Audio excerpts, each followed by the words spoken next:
you're about to see isn't martial arts, it's survival. 10 simple, brutal moves designed for real situations, built to help you do one thing: get out alive. Move 10 is the foot stomp, the most accessible target when you're being held or grabbed. The foot contains 26 bones, 33 joints, and over 100 muscles and tendons. When struck with body weight behind it, something breaks. The mechanism is structural. The metatarsals, the long bones in the foot, snap under focused pressure. The instep collapses. The attacker can't stand, can't chase, can't continue the assault.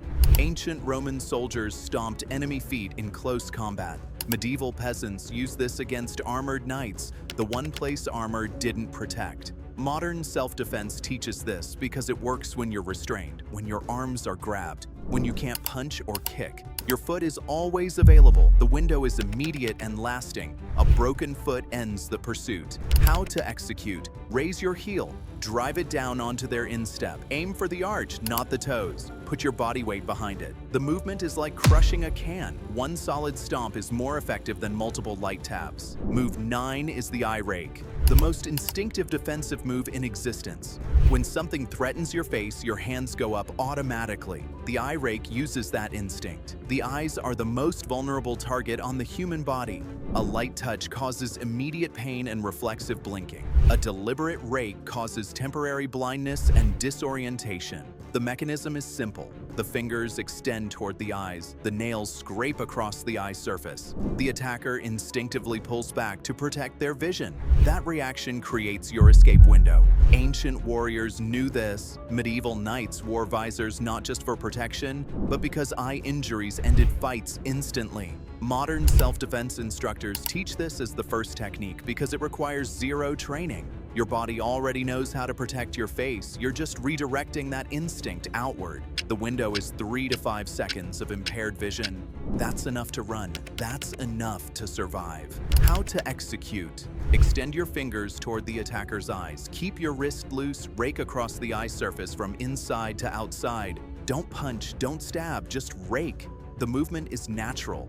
Your body already knows how to do this. Practice on a pillow until it becomes reflex. Move 8 is the groin strike, the most reliable target on a male attacker. The testicles contain thousands of nerve endings. Even a light impact causes immediate pain, nausea, and muscle weakness. A solid strike causes temporary incapacitation. The mechanism is neurological.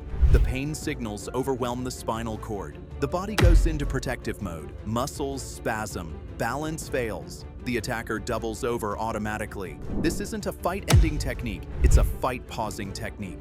Ancient Greek pancration fighters targeted the groin. Medieval combat manuals show groin strikes. Every military in the world teaches some version of this. Because it works, regardless of size difference, regardless of strength. One solid strike creates 5 to 10 seconds of vulnerability. That's your escape window. How to execute: use your knee for close range. Drive upward between the legs. Use your shin or instep for medium range. Swing upward like a soccer kick. Use your palm heel for very close range. Strike upward from below. The target is small. Aim for center mass. Move 7 is the throat strike. The trachea is cartilage, not bone. It collapses under moderate impact. When struck, the airway narrows, breathing becomes difficult. The attacker instinctively grabs their throat. That reaction creates your escape opportunity. The mechanism is both physical and psychological. Physically, the tracheal rings compress. Airflow is restricted. Psychologically, the inability to breathe triggers panic. The brain prioritizes oxygen above all else. The attacker stops thinking about you and starts thinking about breathing. Ancient Chinese martial arts called the throat the dragon gate. Medieval knights wore gorgets to protect this exact area. Modern combat systems teach throat strikes as high-value targets because the effect is immediate and universal. The window is 5 to 15 seconds of impaired breathing. That's enough to escape.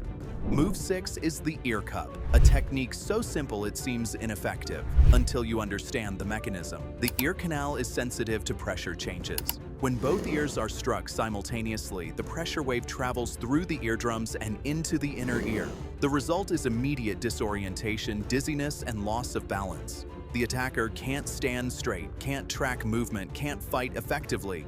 Ancient boxers used ear slaps to stun opponents. Modern self-defense systems teach the ear cup because it works regardless of angle.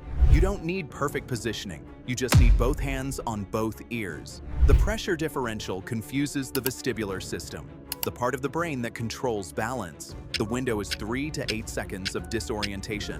That's your escape. Move 5 is the elbow strike, the strongest strike the human body can deliver.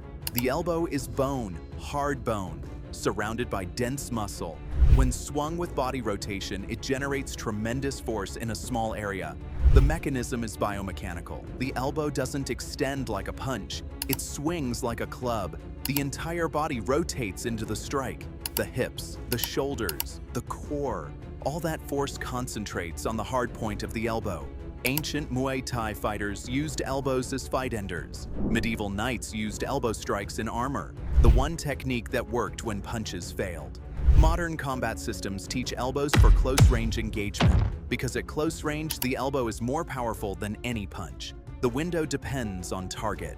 A solid elbow to the jaw causes knockout, to the ribs causes breathing difficulty, to the temple causes disorientation. Move 4 is the hair pull. Not elegant, not honorable, effective. The scalp is sensitive. Thousands of nerve endings connect to the trigeminal nerve, the same nerve that makes eye injuries so painful. When hair is pulled, those nerves fire. The pain is immediate and intense. The head moves where the hair is pulled. The body follows the head. Control the head. Control the body. Ancient warriors grabbed beards and hair in close combat. Modern self-defense teaches hair pulls because they work regardless of size. A 100-pound person can control a 250-pound attacker by the hair.